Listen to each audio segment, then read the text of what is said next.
चलिए, नमस्ते भाई आप सभी को। प्यार भरा नमस्कार। आप लोग कैसे हैं?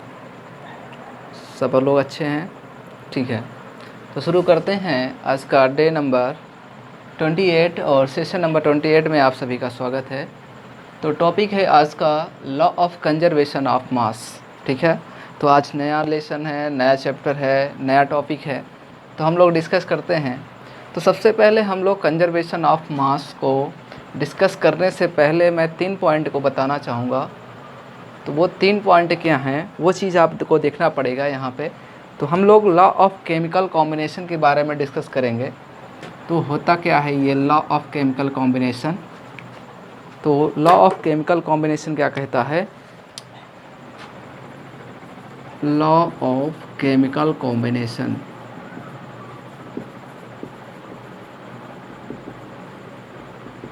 अभी यहाँ पे केमिकल कॉम्बिनेशन को समझने के लिए हमें 3 लॉ की ज़रूरत पड़ती है। एक्चुअली ये लॉ आया क्यों? ये इसलिए आया क्योंकि हमको एटम्स के बारे में बहुत अधिक जानकारियाँ चाहिए, एटम्स एंड मॉलिक्यूल्स, और इसके बारे में जानने के लिए हमें 3 लॉ की ज़रूरत पड़ेगी, जिसको हम कहते हैं लॉ ऑफ केमिकल कॉम्बिनेशन। जिसमें से एक आपका पहला लॉ है, वो क्या है? Law of conservation of mass. First क्या है? लॉ ऑफ कंजर्वेशन ऑफ मास, जिसको अभी इसी सेशन में हम लोग डिस्कस करने वाले हैं। दूसरा है लॉ ऑफ कांस्टेंट प्रोपोर्शन। ठीक है, और तीसरा जो लॉ है आपका law of multiple proportion. Law of multiple proportion. ठीक है, ये 3 लॉ आप समझ जाते हैं तो आपको यहाँ पे लॉ ऑफ केमिकल कॉम्बिनेशन के बारे में नॉलेज हो जाएगी। तो सबसे पहले चलिए हम लोग पढ़ते हैं लॉ ऑफ कंजर्वेशन ऑफ मास। क्या कहता है यहाँ पे देखिएगा आप लोग। देखिए यहाँ पे लिखा है this theory was given by Lavoisier in 1774। तो ये जो थ्योरी दी गई थी law of conservation of mass, ये किसने दिया था? इसको दिए थे लेवाइजर ने, सन 1774 में दिया था। ठीक है, और ये थ्योरी कहता क्या है यहाँ पे देखिएगा, इस थ्योरी को समझिए। यहाँ पे लिखा है this theory was given by Lavoisier in 1774 according to the law of conservation of mass means that in a chemical reaction the total mass of product is equal to the total mass of reactant। ठीक है, क्योंकि देखिए product और reactant आपको समझना पड़ेगा। 2 word यहाँ पे आ रहे हैं। पहला आपके पास आ रहा है, देखिए यहाँ पे ध्यान से ध्यान दीजिएगा, ये आ रहा है प्रोडक्ट। ठीक है, और यहाँ पे आ रहा है total mass of product is equal to the total mass of reactant. देखिए जो भी रिएक्शन में जितने भी सब्सटेंस या फिर जितने भी वस्तुएं पार्टिसिपेट करती हैं उन्हीं को क्या बोलते हैं? प्रोडक्ट बोलते हैं। और इसके बाद रिएक्शन के बाद जो भी आपका प्रोडक्ट बनता है उसको हम लोग क्या बोलते हैं? प्रोडक्ट बोलते हैं। ठीक है, mass of product is equal to the total of reactant, there is no change in the mass of during a chemical reaction। और रिएक्शन के बाद कोई भी चेंज नहीं होता है प्रोडक्ट में। ठीक है, तो सबसे पहले जो भी अब एक एग्जांपल के माध्यम से हम लोग समझते हैं इसके बारे में। तो देखिए हम लोग एग्जांपल लेते हैं। अगर आपके पास 100 ग्राम है कैल्शियम कार्बोनेट, ठीक है, अगर आपके पास 100 ग्राम है कैल्शियम कार्बोनेट और इसको हम रिएक्ट करेंगे या फिर हीट करते हैं, तो ऐसी कंडीशन में आपके पास कैल्शियम डाइऑक्साइड बनेगा। और क्या बनने वाला है आपके पास? Calcium oxide. ठीक है, कैल्शियम डाइऑक्साइड और कैल्शियम ऑक्साइड बनेगा। ये मेरी बात समझ गए? तो कैल्शियम डाइऑक्साइड और कैल्शियम ऑक्साइड बनने वाला है। तो चलिए हम लोग करते हैं। तो देखिए सबसे पहले आप लोग लिखिए कैल्शियम कार्बोनेट, कैल्शियम कार्बोनेट। अब इसको आप हीट करते हैं। ठीक है, यहाँ पे केमिकल रिएक्शन होगा, और इस कंडीशन में आपके पास मान लीजिए आपके पास 100 ग्राम है, ये 100 ग्राम है कैल्शियम कार्बोनेट, और यहाँ पे जब आपने हीट किया, केमिकल रिएक्शन किया, तो उसके बाद आपके पास जो आएगा कैल्शियम ऑक्साइड 56 ग्राम आ जाएगा। कैल्शियम ऑक्साइड ये जो बनेगा 56 ग्राम बनेगा। कैल्शियम कार्बोनेट आपका कितना बनेगा? कैल्शियम ऑक्साइड, कैल्शियम डाइऑक्साइड, ठीक है, दो प्रोडक्ट बनेंगे, कार्बन डाइऑक्साइड, एक बनेगा कार्बन डाइऑक्साइड। ये दो प्रकार के प्रोडक्ट मिलने वाले हैं आपको, ठीक है। एक 56 ग्राम आ जाएगा और दूसरा जो आएगा आपके पास 44 ग्राम्स आ जाएंगे, ठीक है। अब इन दोनों को आप जब ऐड करेंगे तो चलिए देख लेते हैं। सबसे पास आपके पास देखिए कैल्शियम कार्बोनेट क्या कर रहा है, रिएक्ट कर रहा है, रिएक्शन में पार्टिसिपेट कर रहा है, तो इसलिए हम क्या बोलेंगे, रिएक्टेंट। इसे हम क्या कहते हैं, इसे हम कहते हैं रिएक्टेंट। आफ्टर द रिएक्शन जो भी प्रोडक्ट मिलता है उसे हम लोग क्या कहते हैं, प्रोडक्ट। ये दोनों आपके क्या हो जाएंगे, ये आ जाएगा, इसको कहते हैं प्रोडक्ट, ठीक है।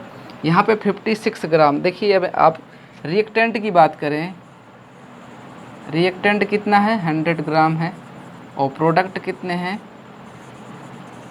56 प्लस 44। अब इसको ऐड करते हैं, 6 4 10, 5 4 9 1 10, ये भी कितना आ रहा है, 100 ग्राम आ रहा है। यानी आपके पास क्या हो गया, रिएक्टेंट बराबर प्रोडक्ट, या फिर यूँ बोलें कि मास ऑफ रिएक्टेंट बराबर मास ऑफ प्रोडक्ट,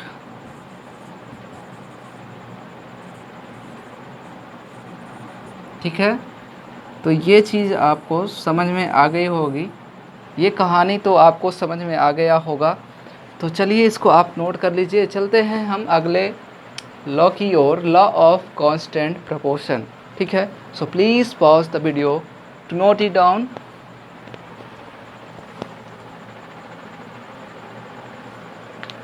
चलिए देखिए यहाँ पे आपके पास दूसरा लॉ आ गया आपका, जो क्या कहता है, लॉ ऑफ कांस्टेंट प्रोपोर्शन। तो ये वाला लॉ आप देखिए, इसके पहले आपने समझ लिया कि लॉ ऑफ कंजर्वेशन क्या होता है। दूसरा लॉ क्या कहता है, लॉ ऑफ कांस्टेंट प्रोपोर्शन। यहाँ पे समझिएगा, तो जितने भी मैटर होते हैं या फिर जो भी रिएक्टेंट या फिर प्रोडक्ट होता है, वहाँ पे आपके देखिए कांस्टेंट प्रोपोर्शन क्या होता है। कोई भी आप कंपाउंड ले लीजिए, जैसे आप वाटर ले लेते हैं H2O, ठीक है। H2O में देखिए आपका जो भी मास है, दोनों एलिमेंट चाहे हाइड्रोजन हो चाहे ऑक्सीजन हो, ठीक है, यहाँ पे इनका एक कांस्टेंट प्रोपोर्शन होता है। जैसे हाइड्रोजन की बात करें तो हम 1:8, यानी ये हमेशा 1:8 में ही होगा। तो देखिए यही चीज़ क्या कहता है, this law was given by Proust. सबसे पहले आपको याद कर लेना है, माइंड में ये रख लेना है कि जो भी प्राउस्ट थे उन्होंने क्या किया, 1779 में इन्होंने इस लॉ को दिया था। और क्या कहता है ये लॉ, कहता है कि a chemical compound always consist, कोई भी केमिकल कंपाउंड है जैसे वाटर है, consist the same element combined together the same proportion by mass, ठीक है। अब ये आप समझ लीजिए, आपके पास चाहे आपके पास 10 ग्राम वाटर हो चाहे 20 ग्राम वाटर हो, इनका हमेशा क्या होगा, आपका मास क्या होगा, इनका प्रोपोर्शन क्या होगा, ऑलवेज सेम होगा। फॉर एग्ज़ाम्पल अगर हाइड्रोजन आपके पास 10 ग्राम है तो हमेशा आपके पास ऑक्सीजन कितना हो जाएगा, 80 ग्राम। और यहाँ पे अगर हाइड्रोजन 20 ग्राम है तो ऑक्सीजन कितना हो जाएगा, ऑक्सीजन का रेशियो हमेशा क्या हो जाएगा, जल्दी से बताइए, 160 हो जाएगा। तो मेरी बात समझ में आई। तो ये हमेशा प्रोपोर्शन में ही रहेंगे, ठीक है। तो ये आप बात समझ गए होंगे। तो ये रहा second law of constant proportion. चलिए हम लोग इस पर एक अच्छा खासा न्यूमेरिकल और इस पर रिलेटेड एक प्रॉब्लम को सॉल्व करते हैं, तभी ये कहानी और अच्छे से समझ में आने वाली है। So please pause the video to note it down.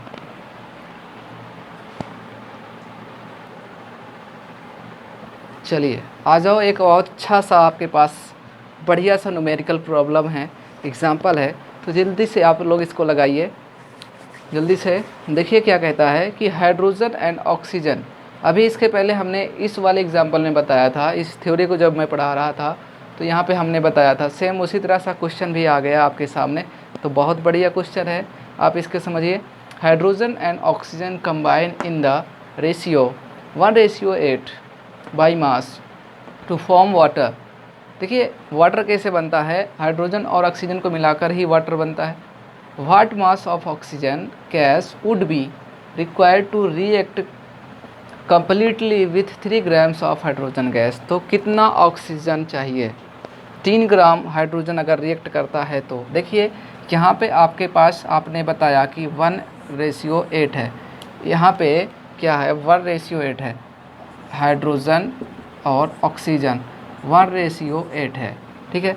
अगर 3 ग्राम हाइड्रोजन कर दिया जाए, यहाँ पे देखिएगा यहाँ से 3 ग्राम कर दिया तो यहाँ पे भी ऑक्सीजन का कितना हो जाएगा, 3 से मल्टीप्लाई कर देंगे, यानी 3 रेशियो कितना हो जाएगा 24।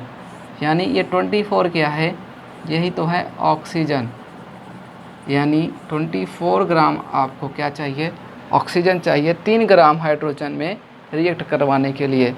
तो आई होप ये एग्ज़ाम्पल अच्छे से समझ में आया होगा।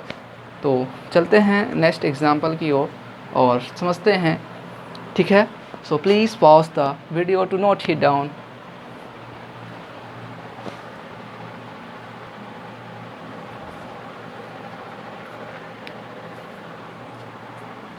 चलिए आज गया दूसरा क्वेश्चन, अच्छा क्वेश्चन है। यहाँ पे देखिए समझिएगा इस क्वेश्चन को, लिखा है अ 0.24 gram sample of compound of oxygen and boron was found.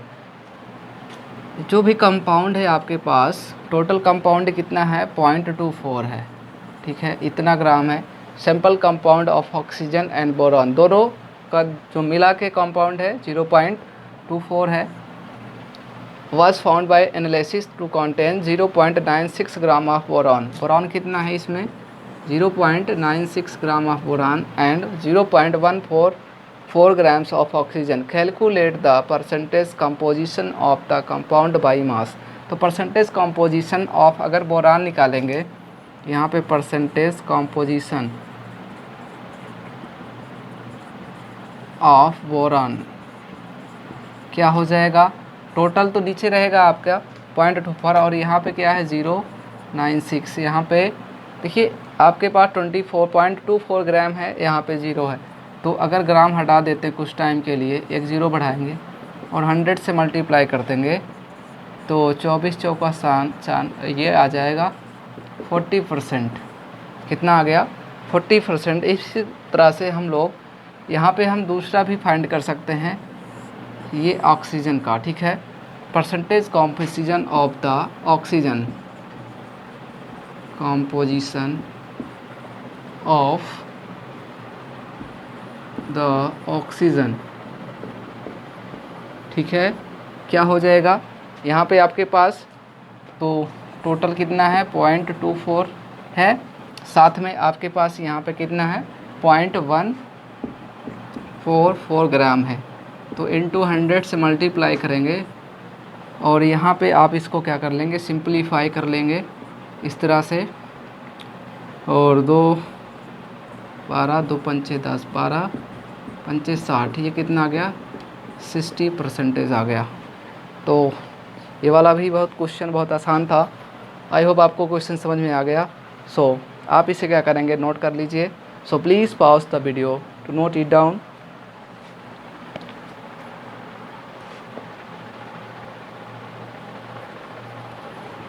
चलिए आ गया थर्ड क्वेश्चन। देखिए इस क्वेश्चन को समझिए और अपने से करने की प्रयास करें, थोड़ा सा कोशिश करिए ताकि आपको भी समझ में आ जाए। तो ठीक है, अगर आपको वीडियो पसंद आ रहा है, आपका सेशन अच्छा लग रहा है तो जल्दी से आप इसको क्या कर देंगे, लाइक कर देंगे, तो चैनल को सब्सक्राइब कर देंगे और ज़्यादा से ज़्यादा इसको शेयर कर दीजिए दोस्तों के साथ ताकि हमसे जुड़ सकें और इस वीडियो का भी और इस सेशन का फ़ायदा उठा सकें। तो ठीक है, तो देखिए क्या कहता है third question. When 3 grams of carbon is burned in a 8 gram of oxygen, 11 gram of carbon dioxide is produced. तो तो यहाँ से समझिएगा बात, जो कार्बन की वैल्यू है वो 3 ग्राम है और 8 ग्राम ऑफ ऑक्सीजन में क्या हो रहा है, कार्बन ऑक्सीजन जब रिएक्ट होंगे तो कार्बन डाइऑक्साइड बनेगा, ठीक है। ओ भी कितना बन रहा है, 8 ग्राम कार्बन डाइऑक्साइड बन रहा है। What mass of the carbon dioxide will be formed when 3 grams of carbon is burned in 50 grams of oxygen. यहाँ पे ऑक्सीजन की वैल्यू ज़्यादा है लेकिन कार्बन की वैल्यू सेम है, तो पूछ रहा है कि विच लॉ इज़, यहाँ पे which law of chemical combination will govern your answer, यानी आपका आंसर बताने के लिए कौन सा लॉ यहाँ पे आपके लिए हेल्पफुल है। तो देखिए ऐसी कंडीशन में जब आप 3 ग्राम कार्बन जलाते हैं 8 ग्राम ऑक्सीजन, तो यहाँ पे कार्बन डाइऑक्साइड बनता है 11 ग्राम। तो इसी प्रकार से अगर 3 ग्राम यहाँ पे आप क्या लेते हैं, कार्बन लेते हैं, तो भी आपके पास 11 ग्राम कार्बन डाइऑक्साइड बनेगा, क्योंकि आपके पास जो रेशियो है, रेशियो बाई मास, कार्बन और ऑक्सीजन का कितना है, यहाँ पे 3 और 8 है, 3 और 8 है। और इस कंडीशन में 11 ग्राम क्या बन रहा है, कार्बन डाइऑक्साइड बन रहा है, ठीक है। 3 ग्राम कार्बन डाइऑक्साइड, यहाँ पे 11 ग्राम कार्बन डाइऑक्साइड बन रहा है, तो इसलिए यहाँ पे अगेन फिर से क्या बनेगा, 11 ग्राम कार्बन डाइऑक्साइड बनने वाला है, ठीक है। तो यहाँ पर राइट आंसर आपका ये हो जाएगा, तो इसको आप नोट कर लीजिए। तो इसमें कंफ्यूज नहीं होना, चाहे 50 ग्राम ऑक्सीजन हो चाहे जितना ऑक्सीजन हो, लेकिन आपका जो कार्बन डाइऑक्साइड की अमाउंट बनेगी वो क्या होगा, 11 ग्राम ही बनेगा। तो ठीक है, तो आई होप आपको ये वाला क्वेश्चन भी समझ आ गया होगा। तो चलिए हम लोग कल भी इसी टॉपिक पर डिस्कस करेंगे, तो इसको नोट कर लीजिए। So please pause the video to note it down. कल के सेशन में आप लोग आना मत भूलिएगा, क्योंकि आगे आने वाला जो सेशन है आपको लो लेवल से मीडियम लेवल और मीडियम से हम लोग हाई लेवल पे जाने वाले हैं। तो कल रहेगा आपका मीडियम लेवल और इससे भी अच्छे क्वेश्चन देखने को मिलेंगे, क्योंकि आज बेसिक क्लास थी तो मैंने थोड़ा सा एग्जाम्पल टाइप का आसान क्वेश्चन बताया। कल हम लोग इस पर न्यूमेरिकल सॉल्व करने वाले हैं, तो कल का सेशन आप लोग लेना ना भूलें। तो ठीक है, चलते हैं। नमस्कार, thank you so much, bye bye.